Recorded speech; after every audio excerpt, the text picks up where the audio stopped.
I was worried that was going to look right up my dress. I'm glad I'm on the edge. I made but it's and what about me? glad I mean, that's okay. Crotch to camera. The crotch shot. No, you can stay in the middle. And gum or no gum? Okay, we no gum. You're getting this. Oh, we live. Okay. Was that live? The gum or no gum?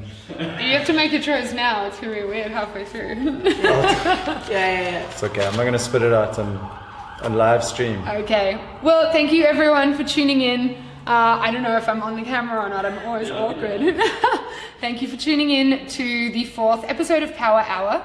I'm really excited today to have both Fred and Caley from Heavy Chef, yes, and a number of other places joining me on this couch. Massive shout out to the studio who are doing the streaming today and making sure this video looks amazing. So yeah, no pressure. It's looking nervous behind the TV screen. But yeah, thank you guys for joining. You're welcome. Pleasure. Thank you for having us. No problems. Maybe we can start, just tell everyone a little bit about Heavy Chef and what you guys are doing. Sure. So Heavy Chef is an entrepreneurial community. We basically a very small team now. It's myself, Caley. We've got another guy called Murray, and then Mike and Louis are two of the sort of investors that have got involved. Right. And it's really I suppose a startup. But it's 10 years in the making, if that makes sense. So it was a side project of the digital agency that I used to run. And then earlier this year, I decided to, after Caley and I kind of went into deep, dark Africa on a little bit of a sabbatical, and came back and decided that this was something that, well, both of us really wanted to do. So Caley's looking after the kind of more media side, and I'm looking after the event side of things. Okay, cool. Because Heavy Chef, at the moment at least, is very focused on events and kind of bringing... It's got nothing to do with cooking, just by the way. We get that a lot. Where did the name come from? So the name comes from the saying, never trust a skinny chef. It kind of alludes to the fact that as entrepreneurs, I think the best way of actually being an entrepreneur is just to get stuck in, to roll up your sleeves, to eat your own food, so to speak, and learn by doing. So our strapline, if you go to the website heavychef.com, you'll see, in big letters in the middle it says learn by doing. Amazing. And I'm a huge believer in that, and having been an entrepreneur for many years, I think that's really the sort of grist to the mill that really makes it happen. But there's a more interesting story by where it comes from. No, good. The story I haven't told it before, so only a million times. But the interesting story is that when I was a young, cocky digital agency startup kind of person. So you're not anymore. No, I'm not anymore. No. He's now a schooled hippie. I'm a schooled hippie. Yeah. The friendly vibe. That's what happens when you go into Africa. Yeah. But so I was in my late 20s and we had no clients at Worldwide Creative, my agency. There was a Ferrari garage across the road from my studio. We didn't have any big clients, and we kind of knew that in order for an agency to get more clients, you kind of need to have one client on board to kind of be the first domino, right? And then you can say, hey, look, we got this client on board and so on. So you need to have one marquee client on board. So I went across the road, and being an ambitious sales guy, I said to the guy who was there, the marketing director or the brand manager of Ferrari South Africa, I said, look, can I pitch to you? Amazing. And he said, yeah, give me your best shot. And I pitched hard for 20 minutes, said, look, we'll do Ferrari social media, do all the, the community building stuff, build a new website and all the shoes. Yeah, basically make you coffee, like we'll do anything, like anything. But after 20 minutes, he looked at me and he said, well, Fred, I never trust a skinny chef. And I'd never heard the saying before, and I was a little bit gobsmacked. And I asked him, I said to him, look, dude, what the hell do you mean by that? And he said, well, just been onto your site and I've had a look at you guys online, and none of the things that you're trying to sell to me are things that you yourself are doing. So why should I trust you? And so I mean, it was quite a humbling experience. And I went back to the studio. My business partner Mike had a conversation. We started asking ourselves the question: how do we become heavy chefs? And the name kind of stuck. It just sort of threaded itself into conversations. And the two of us and the guys in the studio and everybody was like, how do we embrace this heavy chef philosophy? And from that, we then decided to start inviting people who we deemed to be heavy chefs, people that we thought, ate their own food, walked the talk, practiced what they preach, and that sort of thing. Yeah. The first ever speaker that we had was actually a friend of ours, Verity, who's a singer, songwriter, public speaker, motivational coach, consultant, business type person, just an amazingly inspirational individual. She had just gained a lot of fame for the first ever online crowdsourced album in South Africa. And so she came and spoke to us. There was like, I think, 12 people. And that was our first ever event. Double digits. Humble beginnings, yeah. And it was super fun. And the next one, I think we had like Charles Norman and Eric Edelstein. And we just started inviting friends, and they started inviting their friends, and it just kind of grew from there. That's amazing. And now you get 200 attendees at all your events. Yeah, it's super fun. And we're getting good speakers on board. We've got international speakers lined up. I mean, I can tell you some of them. But before we get to then, I think the most exciting part is that we're also launching a show. And and we're looking to really focus on social entrepreneurs and really kind of get to the hidden gems behind South Africa. I mean, Heavy Chef has really evolved into much more, instead of in its early days, very focused on digital marketing and the sort of new tools of technology, and now it's really evolved into something that's focused on the entrepreneurial sector. Amazing. And it's something that drives me and obviously the people who come to the events as well. Well, and I think that's why I was so excited to have you guys here today and talking to you, and particularly like that motif around doing, which I completely buy into myself, and like something that Trav and I, like looking past the camera here, but something we really believe in, and I say at every event, so apologies to everyone who's looking at this, because you came to one, it's like stop dreaming and start doing. And it's easy to just talk and tell everyone what you're going to achieve, but you actually need to like have consistent action to get there. So that's pretty cool. So what drew you to Heavy Chef? Yeah, very interesting question. So I was raised in an African village. So I come from a really unconventional family, a very unconventional background, with only white family in the village, 1989 to about 1996. So that was really during the transition, when the country, like obviously, freedom, but obviously we were a white family living in an African village, so it turns everything on its head. So I think you develop an unconventional mindset from a young age, right? So then I went into stock standard schooling, did matric, and I came to UCT and I studied business science. And it's a really good degree, but I think a lot of people finish business science and they step straight into corporate, which I stepped straight into advertising, which is almost like a baptism of the wrong type of fire. I'm sorry, I know you're an advertising CEO. But it was like making the worst decision fast, like, if that makes any sense. So my first 2 years, I spent like jumping from agency to agency, thinking like I was a strategist. I was like, I do enjoy strategy, like I really enjoyed the problem solving nature of it, but I just didn't enjoy why I was solving the problem, right? So you were like solving a problem to sell something that they didn't need. And like, if you had to look at the run-up of my clients, it was almost like I was bound to leave. Like it was always like alcohol brand or like cigarettes. I was always put on those charts. So classy, at least. It was like it was. But I think my last project was, I don't want to mention any like major brands, but we had to sell basically cigarettes to really low income people and pretend that it came out of the CSI budget. So it was pretended there was an entrepreneurial sort of teaching them how to do it, and I was like, this is really now pushing it, right? And inside your ethics are like they were screaming. So I was like, okay, done, stock standard. The last advertising agency I lasted a month exactly. Done. I was like, I will never return, and I'm becoming an entrepreneur. I didn't know what it meant, to be dead honest. I just knew I was going to run my own business so I could call the shots and call the hours. Yeah, good. At 23, I was like, I'm doing this thing, like I have no fear. And I remember a lot of people, they said, like, it's so hard to be an entrepreneur, and at the time I was like, it's so hard to be in corporate. Yeah, exactly. Everything is being compromised.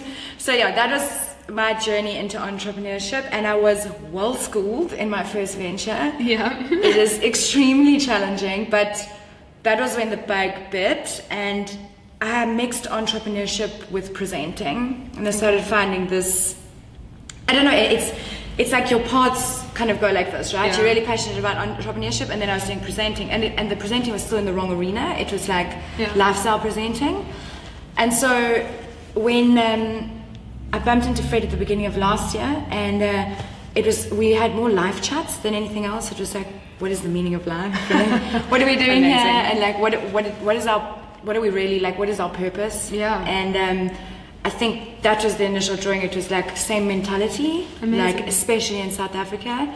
And then the longer we got talking, I was like, well, maybe we can do an entrepreneurial show, and Absolutely. we can start using it to drive sort of publicity for people that really need it, and see if we can connect them with people that are going to take notice, and then, you know, provide investment and mentorship. And so it was an organic meeting of minds, and I think the path is now going like that. So I'm really, really happy to be at Heavy Shift, because it feels like a calling finally answered. Amazing. Yeah. Well, Yeah. and I really buy into that. I think once you know your why, everything converges and everything just makes sense, and it's almost easy. Yeah. You're just kind of treading this path, and everything comes together, and people come around to support you. Definitely. So I guess in that same vein, what I understand of Heavy Chef is it's a lot about community building and bringing together entrepreneurs, intrapreneurs, you know, even people still in corporate who just are enjoying their jobs, but kind of expanding the mind. So not for long though. Don't slate all corporates. So We're trying to free them. yeah, exactly. So talk to me about the why. Why are you building a community? Why? So that's a hell of a good question. I mean, I think that's always the most important question, right? So I think with regards to Heavy Chef, look, I mean, let's be honest, living in South Africa, you know, still a developing nation, there's a lot of work to be done, and there's a lot of change that is required. And so I kind of found myself in my sort of previous life, being an agency boss, and having big clients, big corporates, and it was a hell of a lot of fun. I mean, I actually enjoyed running an agency, running a team, and so on. But it occurred to me that I was, you know, kind of selling alcohol and you know, that kind of stuff. And so the reality is, once I realized that I could affect change, or at least be part of affecting change, then that was it, boy. Like, I saw the opportunity with Heavy Chef, and I realized how lucky I was to have this kind of growing platform that was growing organically. And I think very much as you say, like, when something is in the groove, then it just flows, you know. And when you realize that is your why. So I mean, change is really at the heart of it. So if you look at South Africa, we desperately do need change, and there's two ways that you can affect change. It's kind of the top down or the bottom up, right? And we might be waiting a while for the top down to happen. So if we look at the bottom up change, you can kind of get involved in several areas. You can look at like healthcare or education or that sort of thing. And I believe that entrepreneurship is one of the most powerful and rapid ways of affecting change in this country. So I mean, I was chatting to the guys at Endeavour. You know, I really like what Endeavour do. I don't know if you know Endeavour, but Endeavour is a global entrepreneurial organization. I think it started in South America. Really, really inspiring crew. I tried to get through their program. I didn't actually make it through. What happened? Well, it's flipping hard. It's really hard. It requires like a lot of freaking hustling. But I mean, the guys who get through are people like Vinnie Lingham, and there's, you know, they've got like proper all-stars that have gone through. Okay. And I mean, I think if I might be getting the some of the stats wrong, but as I recall from the discussions with them, I mean, I think they've got about 22 entrepreneurs that have really successfully gone through their program in South Africa in the last decade. Okay. And if I recall correctly, it's around 25 billion rand that those 22 contributed to the economy. So that kind of gives you an idea of the scale of what entrepreneurship can do when it's effectively, when it's done right. Yeah. And so imagine if we can create a community that does stick together. I mean, I think part of the problem is that certainly in South Africa, we tend to find ourselves being quite isolated when we do work. You know, we kind of get stuck in our garages or whatever it may be, and then we don't really kind of work together. And I think that's the kind of thing where, you know, organizations such as what you're doing and what we're doing, I think we all talk to each other. I think we can do some great things. Exactly. No, I agree. It's like about being collaborative rather than being competitive. 100%. Because we're all fighting for the same thing, the same purpose at the end of the day. In terms of sticking a community together, though, like you just mentioned, so Heavy Chef obviously has offline events, and that's a great way for everyone to come together and interact. But your community, your events have over 200 people, but as I understand, your community is over 10,000. So how do you build that online community and keep them engaged, I guess, in a more scaled way? Well, I think the content. We're going to be creating a lot of content. Okay. Yeah. So we're going out into Caleys on Saturday. We have a backlog of content, but we really want to start getting out of studio, going like in home or like out of studio, and getting some real tangible like content, because I think a lot of the shows and stuff that exist in South Africa at the moment are not real. Yeah. And that's the problem. We have these really like beautiful productions happening, but what we really need at the moment is real. Yeah. So we're trying to keep it real. Yeah, and I think, but really, there's like a lens that we have the opportunity through this network, this unbelievable network of hustlers and doers, that, you know, you can really kind of scratch beneath the underbelly of what's happening around the world, our world, and hopefully provide an accurate lens on what's going on, but also that provides inspiration, you know. Yeah, and we plan to like span all spheres of entrepreneurship, so not just the top. Yeah, we're not interested in a select few. We want to like go down to the people starting small projects in townships and rural areas, as much as we can. Definitely, you know? That's amazing. And put it on an equal playing field as well, so it's not like a hierarchy. Perfect. Yeah. And see, I think that's great, because sometimes, as you say, there are those select elite few who are very inspiring, but it's almost like if you're starting out by yourself, working in your bedroom or garage or whatever, you go, well, I'll never get there. It's too far removed. Yeah. So it is the hustlers who are like 3 months down the track or a year down the track and getting by, or the lifestyle entrepreneurs, which I'm a big fan of. Which is fun. It's exactly. Yeah. Lifestyle entrepreneurs. I don't think they're celebrated enough yet. It's always like the winning 10, that are in some program. Exactly. And I think also the intrapreneurs as well. So, I mean, we kind of joke around, we slate corporate, but the reality is there's a lot of power in there. There's a huge amount of power in there. And the reality is with those guys that you can start things. I mean, our mantra within Heavy Chef is really to inspire people to start new things, and then to empower them to succeed. Yeah. So, you know, we want to hopefully get. I mean, we get a ton of people from some of the biggest and best corporates within South Africa coming to our events, and if those guys can feel just a little bit of that fire and you know, start new things, that's going to stimulate the economy in as big a way as the entrepreneurs who working in their garages, you know. Definitely. And so if I was an entrepreneur, just back to the community building, should I build a community for my own business or look to tap into ones that exist already, or what's your thoughts on that? Yeah, so it's a good question. Should I build it for my own, or should I tap into? Well, I guess it depends what industry or what niche you're in.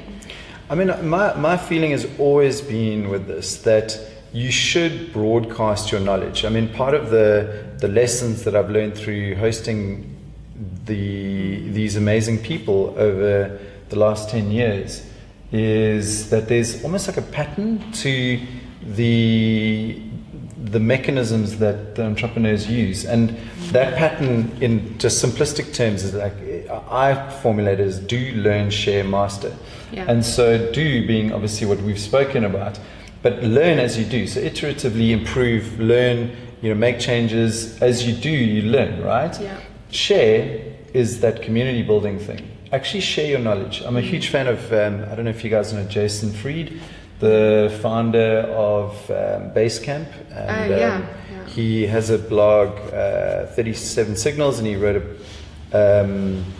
book called Rework, which is just recommended reading for any entrepreneur. It's unbelievably good. He talks about often this idea of sharing as being such a powerful notion for entrepreneurs, because when you share, two things happen. Number one, you assume a position of authority, so people think that you know what the hell you're doing. But the other thing is that people actually appreciate it. You know, it builds affinity with people around you.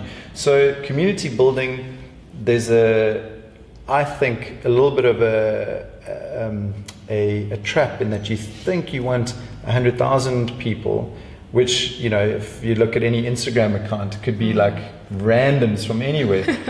But actually what you want to be doing is building a community of 100 who actually listen to what you're saying and who care about what you're doing. And there's that theory we were talking about earlier this week at an event also. It's like you only need 1,000 customers, so not 1,000 in your community, but 1,000 high value customers who like love you, will advocate for you, buy anything you put out there. You don't need 1 million kind of buying your first product. You need that 1,000. So I completely agree with that. For sure.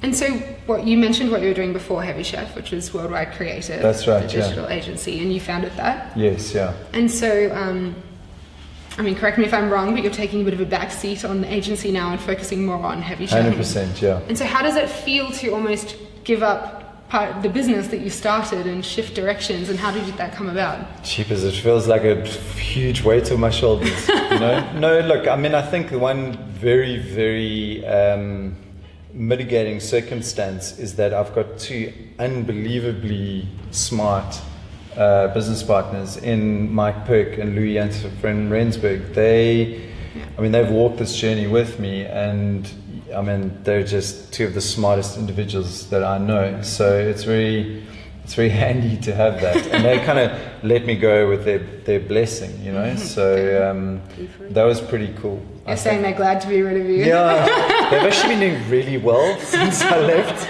which is great. I like to say that I left it in a good place, but they're like, thank God he's gone, you know. So I don't know, you know. We've just had our record year, so that's like a year after I left. So I don't know. Maybe that inflection point is all the work that I did leading up to it, you know. Yeah. So yeah, I mean, I think to answer your question, it's very liberating. I think to get back into the startup world, and I'm just incredibly grateful to, as you say, like have found my why. Yeah. In terms of that meaning and purpose. Amazing. And so Caley, you also run that marketplace called Artisans in Africa. Yes. If you haven't seen it, check it out. Yeah. How did that come about, and how did you, because I know last time we spoke you were talking about having this broad grand plan, and you've ended up really niche and having a lot of traction with it. It's interesting, like one of the first ideas I had, it's gone back to that. But I've gone full circle, but I've come back with a lot more like conviction, which I think is important. So again, when I grew up in the village, we had a house on the coastline called the Wild Coast. And my grandmother supplied some of the local bead artists with beads. Okay. Literally as simple as that. And she would sell it to them, and they would make beadwork that they then sold at the local hotel. And that has been like a self-sustainable business that they've run for. Yeah, I mean, the one lady's now 70 years old. And so we've seen this business with very little effort from my grandside, literally just supplying the base materials, sustain them, right? Awesome. And it's not a lot of money, but they're able to survive, and obviously they're supplemented with government grants. Yeah.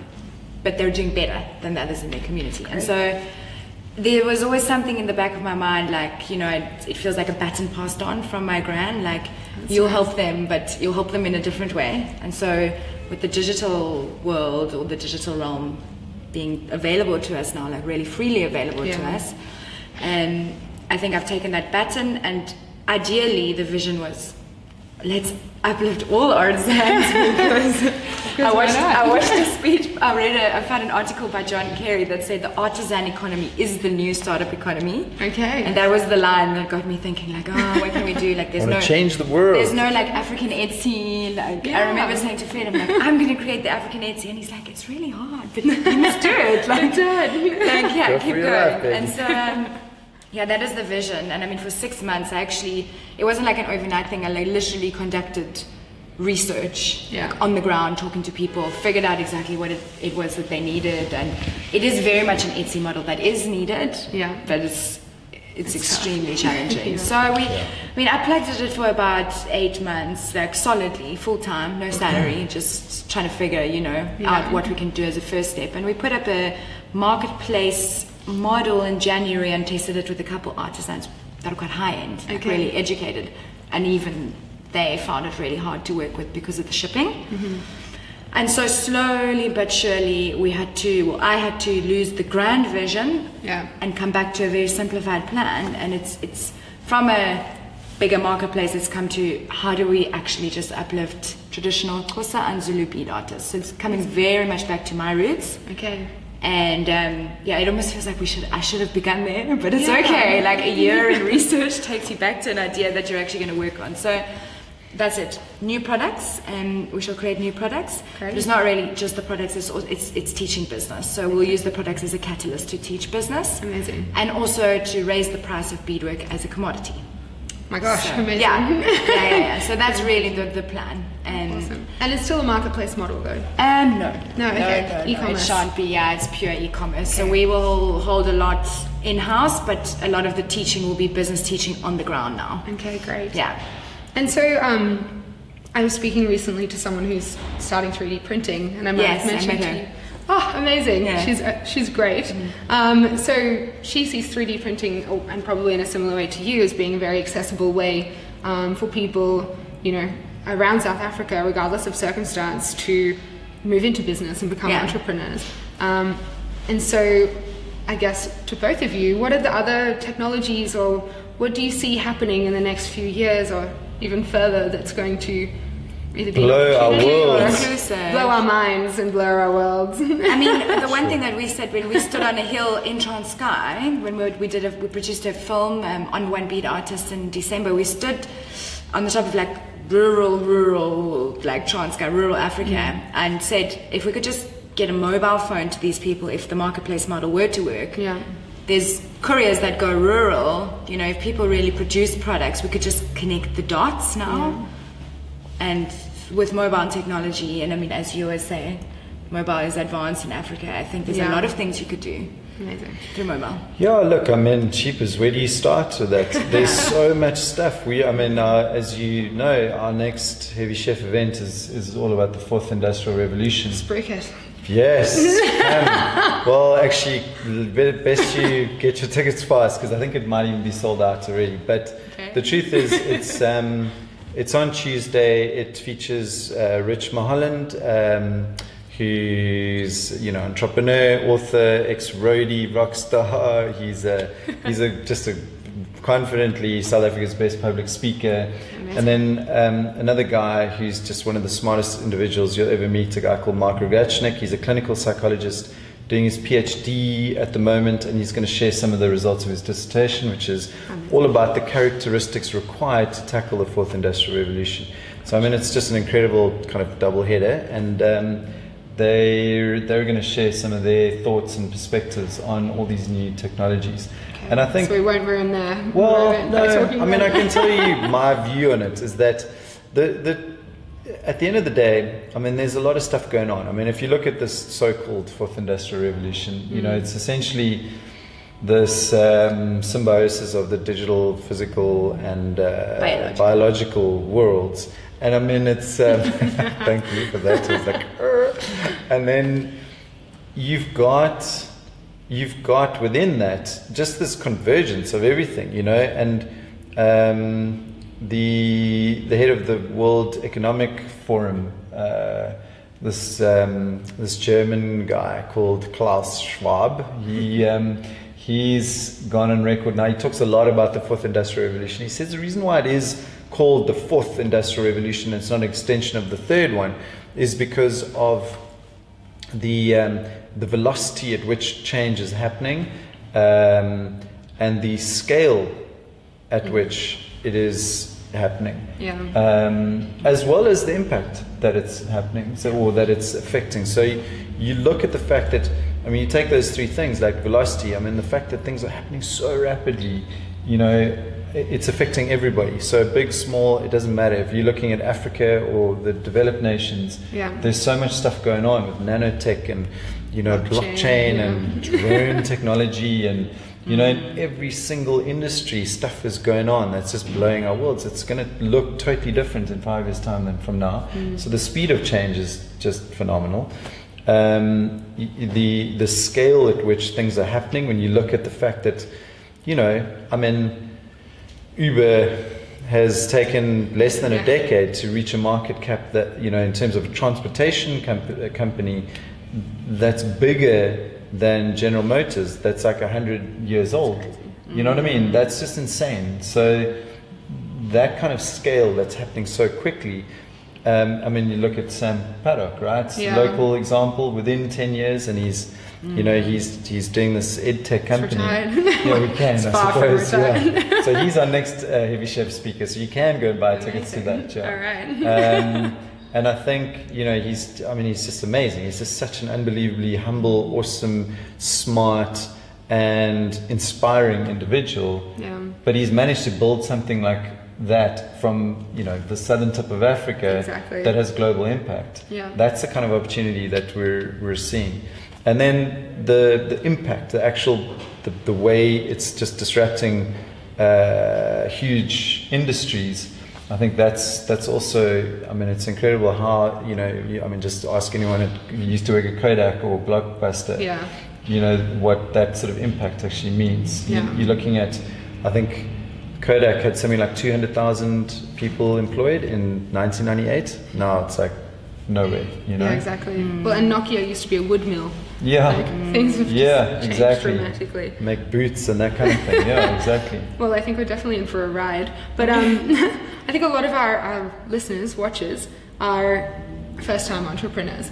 So they're probably going, oh my gosh, it's amazing that all these things are happening, but what does that mean for me starting a business? I'm on week 2. So if you guys could go back to your week 2 or day 1, what advice would you have had? Oh my gosh, I can. It was like, for me, it was like yesterday. It was wild. I was little. I thought I needed to figure it all out in a day. Yeah. I was on my own treadmill, like, you know, like just going.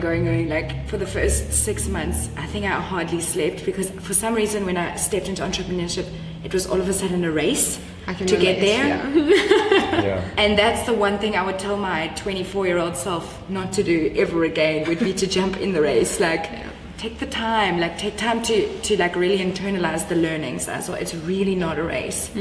Maybe it's a millennial thing, I don't know, but I was in that race fully, like, going to win, you know. Well, Kelly's being modest. I mean, she set up a pretty freaking kick-ass company. No, but it was quick. I set it up too quickly and then gave myself burnout. So like that was the first big lesson. It was like, listen, like, really just take it slow. I think that's a good lesson. And one I could have also told your former self. It seems to happen to a few people, but that's really good. Yeah.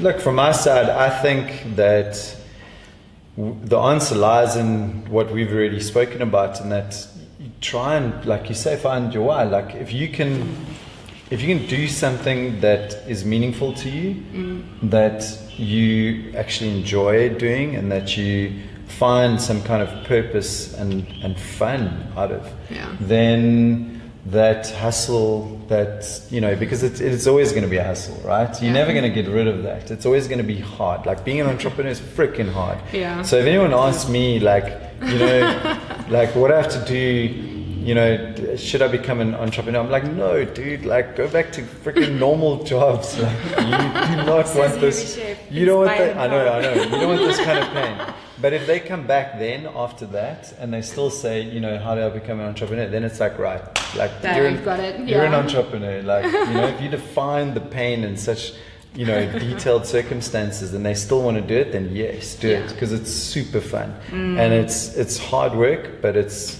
an adventure, right? And you master your own destiny, but you're doing something that's meaningful and purposeful, and that's you can't ask for anything more, right? Absolutely. I think we're going to wrap it up there. Cool. So thank you guys so much for joining us. I got a lot out of it, and I'm sure everyone watching also did. So awesome. I'll see all of you at the event next Tuesday. Yeah. Thank you for having us. Yes. No problem. Cool. And good luck with the event tonight. Yeah. Oh yeah, of course. Is it a It's future really females fun. event? It is, yeah. Awesome. It's Fred, fun. you're invited. It's on networking. 200 women in a room and Fred. I'll be the thorn amongst the roses. Oh, there you go. See, I You used got it that in. line. Yeah.